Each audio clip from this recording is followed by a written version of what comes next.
Okay, welcome back. And actually, there's a sense in which I should be saying good morning to you because we haven't been able to actually get much, since we started. And that's because of those technical bugs from time to time do interfere. But our guest this morning is retired Colonel Samaila Yombe Dabai.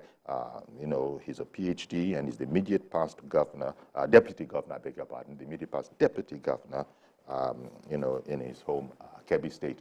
Thank you very much, Thank you very much, Dr. Dabai, for coming on the program. Thank you. Indeed. I'm glad to see you. Okay. My first trial, I was actually saying that we might not even go to some of the hot news, as it were, that's sort of out there. But on second thoughts, I've had time to think about it. On second thoughts, perhaps the news is too big to be ignored, especially the change of guard in the service architecture, the removal of all service chiefs and the replacement of them. We have the arching subject matter of the quest for tangible growth. Is there a sense then in which this too can be seen as part of that quest for a tangible growth, this sudden, I don't know if it is surprising to you as well, but a lot of people, they were caught a bit unawares last night when the news broke. Is there a sense in which we can see the change of guard, as far as the security architecture is concerned, as part of this quest for tangible growth by the Tinubu administration? Most certainly. As you are aware, there cannot be any tangible growth without security. If you cannot travel from A to B without fear of being stolen, or the people who go to farm to cultivate what we have to eat can no longer go, or neither can those our brothers and sisters who rear cattle and so on go and take care of their cattle. There can't be any tangible growth. And as to the other side of your question, I think His Excellency the Commander-in-Chief has really, he's aware of the prevailing security situations in the country and had strategically put his mind into what to do and what action needs to be taken immediately for him to put his security program running, and that informs us of why he has changed all the players, the leading players in security terrain in Nigeria. And I believe very soon we'll see him rolling out of programs, security programs that will see to the end of what we are facing today. Okay. Now, since we're narrowing down a bit to security, one of the most visible things, as you would have seen, is that, well, we had an earlier announcement of, the former one-time EFCC chairman, Nuhu Ribadu, as an advisor on security. But with the announcement yesterday, it's a full-fledged national security advisor. Did that surprise you? Well, I know Ribadu very, very closely, and he has the capacity. And so I'm not surprised that the right person for the right seat is chosen. He's well known in the security area, and he has wide experience and knowledge of what is required. And I think the choice is well made. Because people know that it's an important position, especially in the context of Nigeria looking to make a difference in security.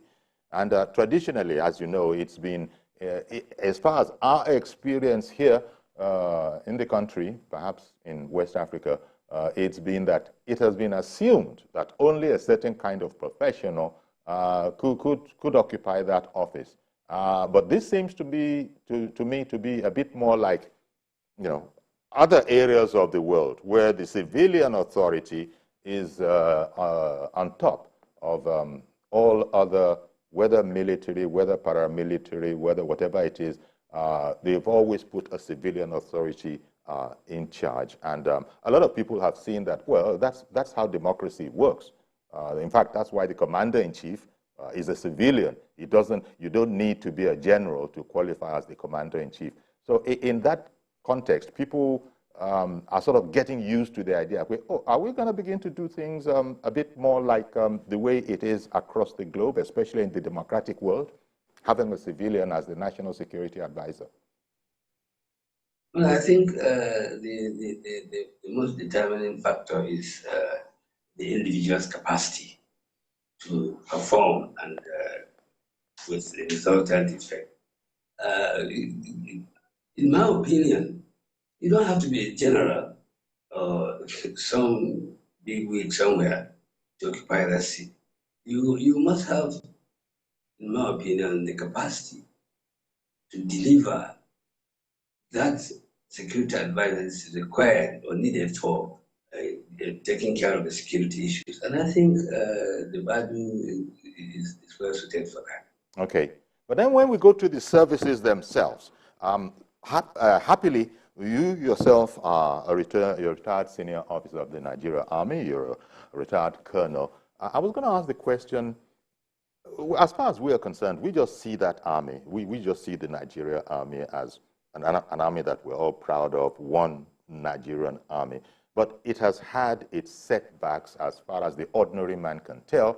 And I'm referring here to the fact that the security challenge have appeared to be intractable over time.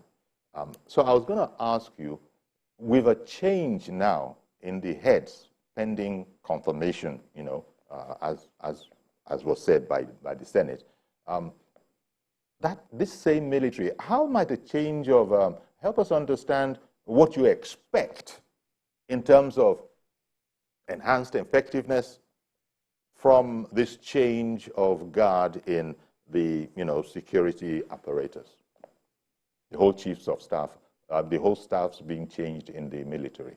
How might this help?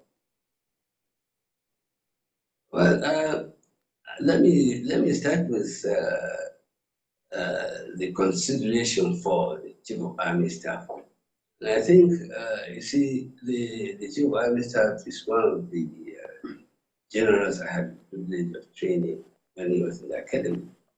And right there, when I had his nomination, I knew that, yes, there's a round peg in the round hole.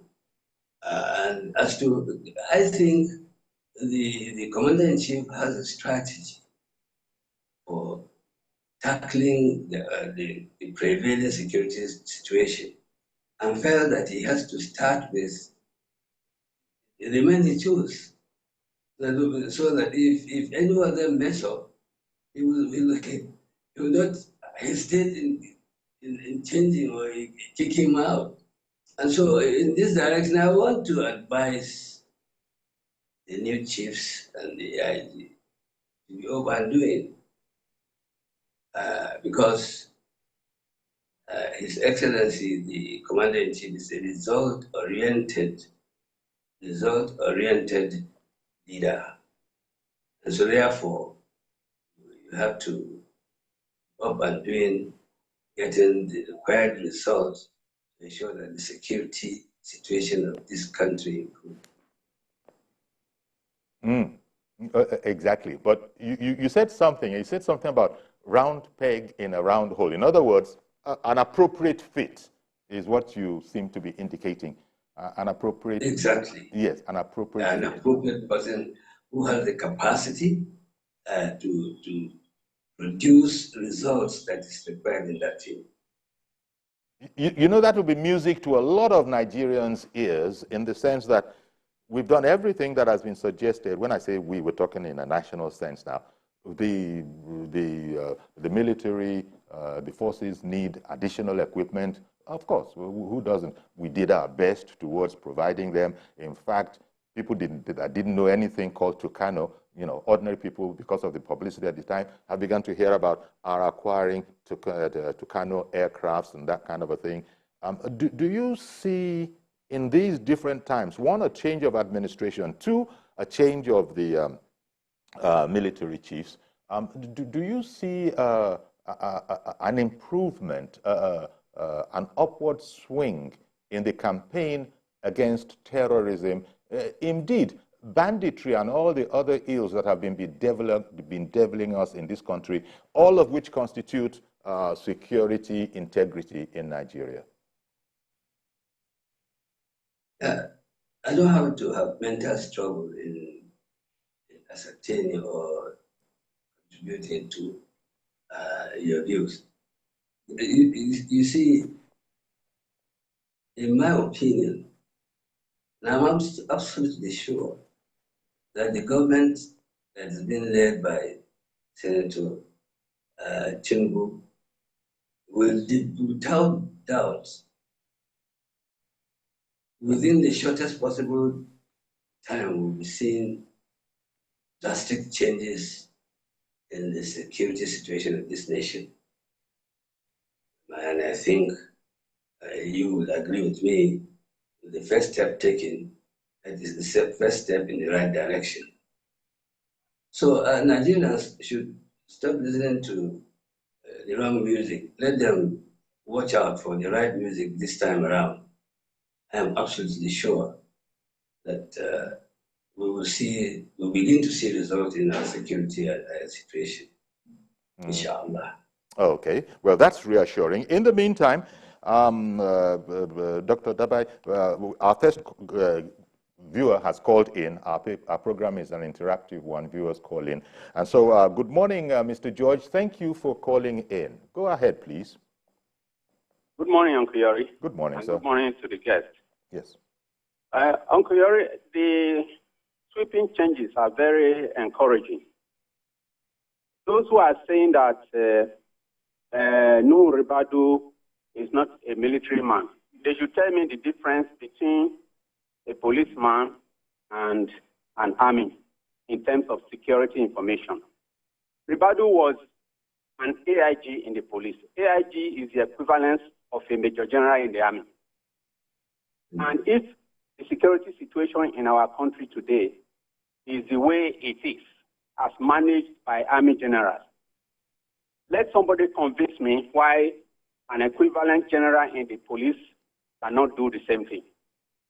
Don't forget, Uncle Yori, Ribadu is the only security top man that we know in this country that was able to reject a $10 million bribe that was given to him in order to compromise his position. He sent the money to Central Bank. Have you forgotten? Now we have been talking about oil theft, and people have alleged that generals were involved. How many of those generals that we are talking about have been able to do such? So I am not in agreement with that kind of line of thinking. Ribadu is competent, and I'm sure he will be able to do that job. I expect Mr. President to look at the financial sector. What he has done in the military, now let him go to the finance, the monetary sector, starting with the Central Bank. To switch Uncle Yori, the banking system in this country is filthy. You should start from the Central Bank and go even up to, because whoever is appointed as governor of the Central Bank has authority over commercial banks and the appointments of who becomes MDs in those places. The MDs we are having these days, they end up buying up the banks. If you go into the system, Uncle Yori, I know I'm very happy that somebody who knows the system is our president now. So I commend him. So far, so good. We are waiting and we are supporting him. Good morning. Well, thank you very much for calling in, Mr. George. Colonel, would you like to react? That seemed, it was really, as we sort of encouraged, it wasn't just a question. In fact, it was a commentary in two, streams. One, he spoke about his impressions regarding the security changes made, and also that he feels that we need to go to the banking sector as well. And I think in between there's sort of corruption as something of a brace between them. Did you have any comments before we go on break? Yeah, the gentleman spoke there and in many ways supported my position. the choice of Alhaji Badu as the National Security Advisor. Like I said, you don't have to be a field marshal or whatever to get that office. You have to have the required experience, disposition, and capacity to deliver the advice that we need in the area of security in this nation. And the value is like the last gentleman said, is well chosen. And he mentioned one thing about the difference. What is the difference between the police officer and the army officer? Something like that. Well, they are all both trained to ensure that security of lives and property is well kept. As a matter of fact, there is a basic security incidents that the police goes in first until when it is beyond the police capacity, it is brought in. And so you see, these two professions are like senior twins, senior brother and younger brother, whatever you may consider. But the fact still remains that, yes, their responsibility is to ensure safety of life and property and in different ways. But I think the gentleman's point, the gentleman really gave a very good account. And of course, went over to areas that the government should look into. Okay. Well, Mr. Yakub, good morning, and thank you for holding on all that while. Go ahead now, please. Yeah, thank you, Chief Yori. Can you hear me? Yes, we can hear you. Yeah, thank you very much, and thank you to General. He's a colonel, retired, a retired colonel. Yes, Chief Yori, I think so far so we that we support the President Bola Ahmed Tinubu. So far so good. He has not disappointed us, and then we are happy for the step that he has taken so far. I give kudos to him, and then I expect more than this. We are still expecting because he has raised our hope, and then I know in the long run our hope is not going to be dashed. But having said that, Chief Yori, people are talking about new Ibadan. I think, as far as I'm concerned, if there's no any law that prohibits Mr. President to nominate whoever he wishes, I think it has come to stay. And then I don't have that in my mind. He's going to perform because the office that he has had before now, we know what he did, and then we all know his antecedents. And then if we don't even know anyone out of all those security officers that Mr. President just give that appointment now, we know two of them. Number one is the new Ibadan. Then Egbetoku, I'm very sure the Senate will not hesitate to confirm him as substantive ID, because when he was in Lagos State, you know what the man did in RRS? He did a fantastic job. And then I don't have that in my mind. Egbetoku is going to perform very well. So, Chief Yori, I'm waiting patiently for Babajide Otitoloju. So give us, in the journalist angle, so give us all these guys, they are back, the track record. Because I know you have all these guys' information. I can't wait to see Babajide Otitoloju to tell us one by one, because I know you have their records in their hands. Thank you very much. God bless you, sir. Indeed. All right. Thank you very much. And I can imagine waiting for journalists hangout when the guys will jam together on this whole issue. Colonel, we were going to go off on a break unless and you have any one or two comments. Otherwise, we can wait till we come back for it. Let's come back from it. All right, then. Okay. So stay with us, please. We'll be right back.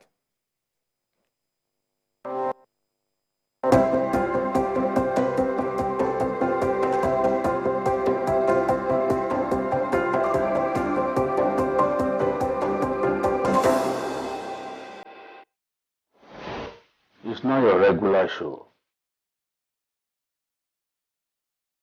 It's an online interactive session where I will share my views on the everyday issues that cut across politics, security, health, current affairs, governance, and so much more.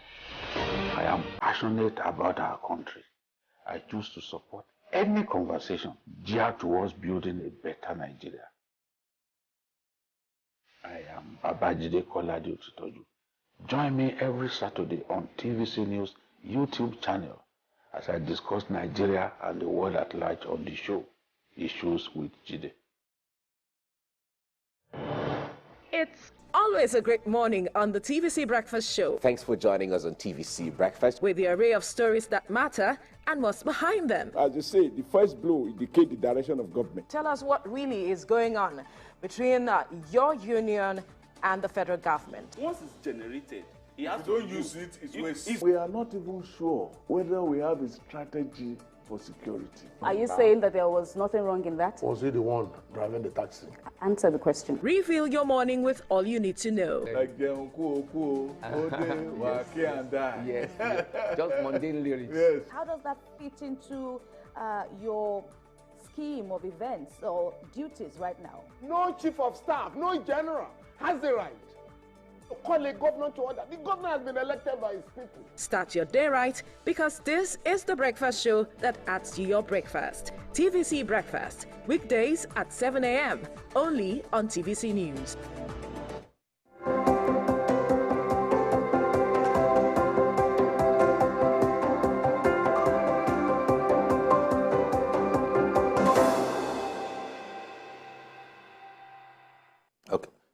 Okay, welcome back, and our guest is Colonel Dr. Samaila Yombe Dabai, retired, immediate past Deputy Governor in Kebbi State.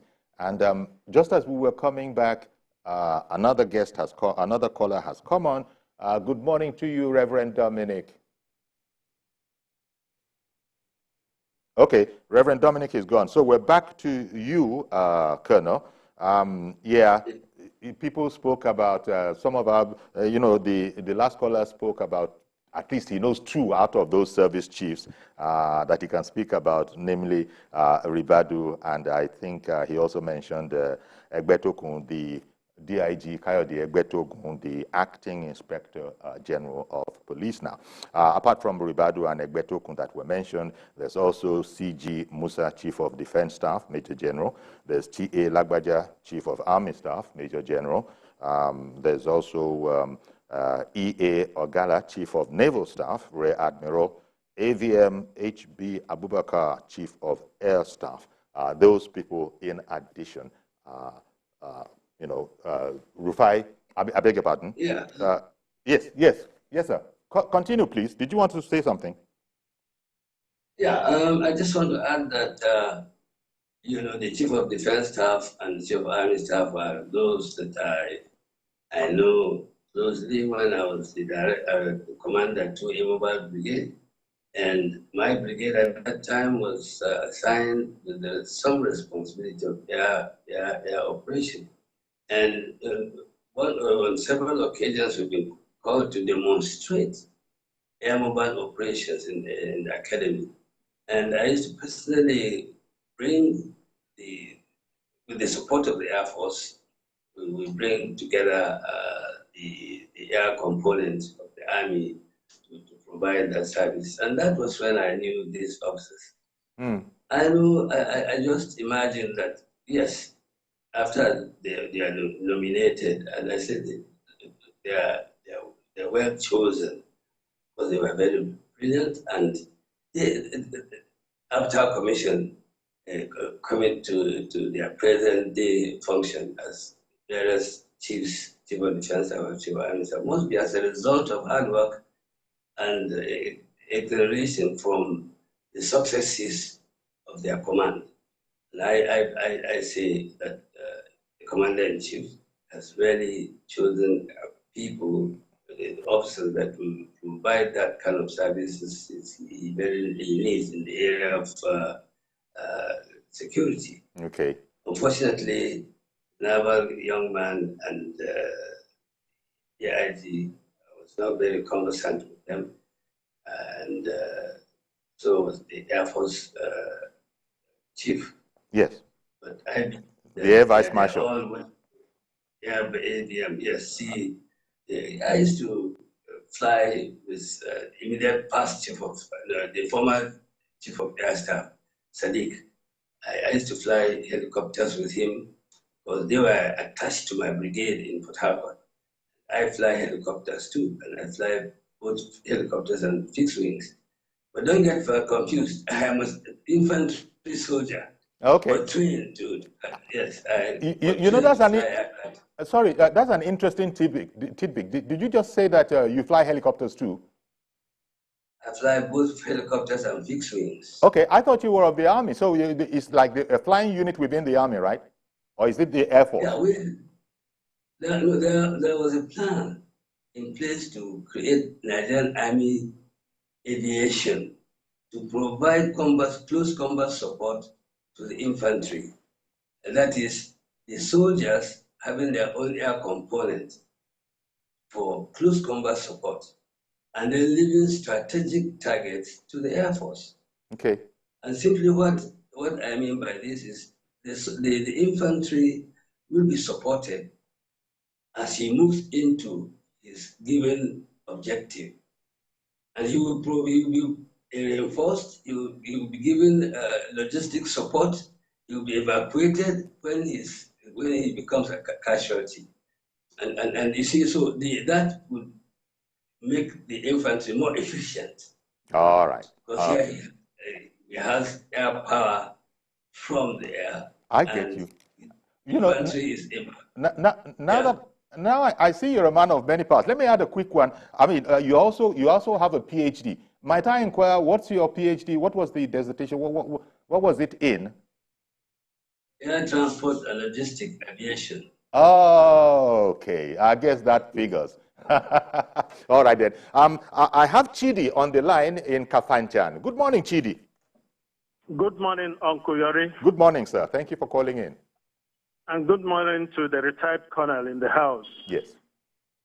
In fact, I must have to commend the President, Bola Ahmed Tinubu, because since his inception, the appointments he has been making are very, very critical to giving Nigerians what leadership is all about. Coming down to the the National Security Advisor, yes, in the person of Ribadu. Ribadu, by his president, are much more qualified to handle that very position. And we must also understand that the job or the assignment of securing this country is not a solo affair. It is an inclusive affair. In other words, himself and various other stakeholders must have to work synergically, as I will always say, to ensure that all areas of security is well manned. And whenever he gives an advice, it should be followed proactively to ensure that security is up. Thank you very much, and God bless Nigeria. Indeed, thank you too. Thank you, and also for holding on a bit. At the top. Coming back to you, Colonel, at the top of the program, I was saying that the president, about 5 days ago, roughly about a week ago, had inaugurated the National Economic Council under the chairmanship of the vice president. And therein, apart from the main business that the president had emphasized, that things like security, economy, jobs, agriculture, and infrastructure should focus. He made no illusions about it was going to be a difficult job before them all. But I was there's a sense in which I was tickled when President Tinubu had said that it's not going to be an easy job, but we begged for it, we campaigned for it, we preached for it, so we have no reason to complain about the difficulty or challenge was what he was implying. But he was telling, because as you know, the meeting will consist of governors in addition to all those people who are members of the National Economic Council. So it's like this is a new kind of governance seems to be experiencing a fillip, if you want, where, look, there's a lot of work on the ground. it's not going to be easy. So, in fact, I think he's saying that he doesn't want to hear complaints. Is that probably the attitude to have? He doesn't want to hear reasons why a thing is difficult. Because otherwise, why would the president have been emphasizing that we campaigned for it, we preached for it, we begged for it, and we were given it? So now, I guess what he's saying is that I don't want to hear complaints from any quarter. Is that an attitude or a demeanor, a disposition that you personally approve of? Well, let us examine the prevailing economic situation in this country. We all know that is no news, that our economy and all that goes with it is in shambles. And that's why during this program, one or two persons made comments regarding, let him not stop the changes he's making in the armed forces security. Let him also split over to central bank and other areas. Yes. And so, and I think the inauguration of this economic the National Economic Council. The National Economic Council that's chaired by the Vice President, it's a welcome idea. And I can assure you that His Excellency, the President of this country today, has exonerated me creditably on my position and what I kept shouting about during the campaign period. And I can tell you that most of my colleagues that were involved in that exercise, I was saying, look, it appears that you know everything. The TNC is changing everything. And I said, look, we are yet to see really the changes, because the results will start coming out, and then people will start biting their fingers, and those who were against us will realize that really, hey, it's about time we sit up and then unite with the present administration to make sure that we have total success. Indeed. And so, as you can see, that the inauguration of this council is one step that is taken in the area of solving our economic situation. Okay. Elder Dari in Kaduna, good morning to you, sir, and thank you for holding on a bit. Please go ahead now. Good morning, Uncle Yori, and to your guest in the studio. Thank you. Good morning, sir. You see, Nigerians are not asking for too much. What they want is just fairness and equity. Nigerians are very easy to lead. You see, but in a situation where you make some Nigerians more Nigerian than Nigerians, there will be agitations. I think that is where the crux of the matter is. But you see, with the appointment of these service chiefs and all other heads of security agencies, you can feel that the palpable tension in the land has been doused. Simple. In Nigeria, we have strong individuals rather than strong institutions. When the institutions are stronger, then you find things just falling into place.